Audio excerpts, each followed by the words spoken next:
প্রিয় ফেসবুক বন্ধুরা, আপনারা সবাই ভালো থাকবেন। আর আজকে আমি একটা নতুন আইটেমের রান্নাটা আমি আপনাদের একটু রাঁধে দেখাবো। অবশ্যই আপনাদের ভালো লাগবে। আমি এখান থেকে একটু মুরগির মাংসর পিসগুলো আমি একটু দেখে তুলে নেব এবং সেটার পানি নিংড়াতে হবে অবশ্যই।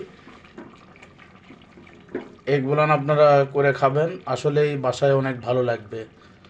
একবার ট্রাই করে দেখেন। এই যে আমার এখানে তাওয়াতে আমি তেল নিয়ে নিছি, গরম সরিষার তেল।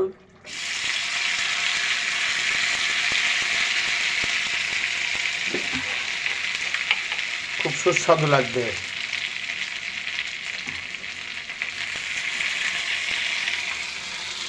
এখান থেকে আমি গরম মাংস তুলে নিচ্ছি। আর এইগুলান খায় দেখবেন, অবশ্যই অনেক টেস্ট লাগে, কারণ এর ভিতর তেল, ঝাল, নুন, মশলা যাবতীয় সব ঢুকছে। আর এই মাংসগুলান এখানে ভেজে নিয়ে খাবো। আর আপনারা আমি এখানে সয়াবিনের তেল, সরিষার তেল, পেঁয়াজ ভাজার আগেই দিয়ে দিছিলাম এবং কিছু কাঁচা জিরা দিয়ে দিছিলাম। তারপরে সামান্য পরিমাণের একটু ফোঁটা ভাজা জিরা দিছিলাম, না ছাড়া খাবারটা টেস্ট লাগে না। আর এখানে আমি সব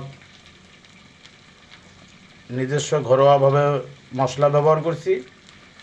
অন্য কোনো কোম্পানির আমি অন্য কোনো মশলা ব্যবহার করিনি। এখানে সব আমার বাসায় এই মশলাগুলো করা।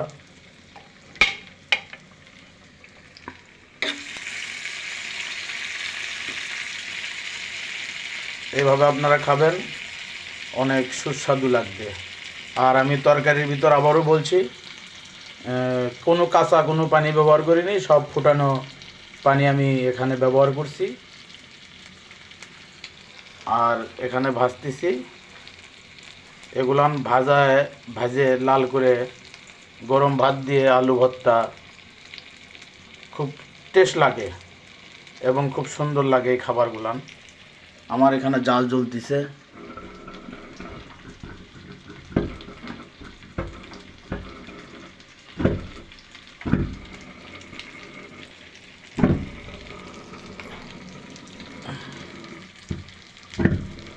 আর এই রান্নাগুলান আমি নিজেই বাসায় করে থাকি, কারণ আমার ছেলে খুব পছন্দ করে এই খাবারগুলান।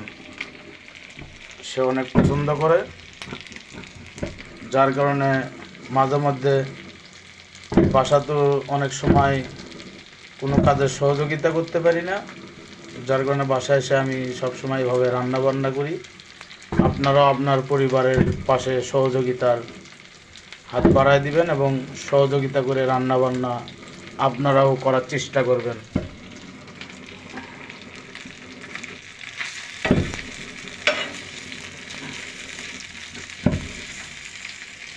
সবাই ভালো থাকবেন।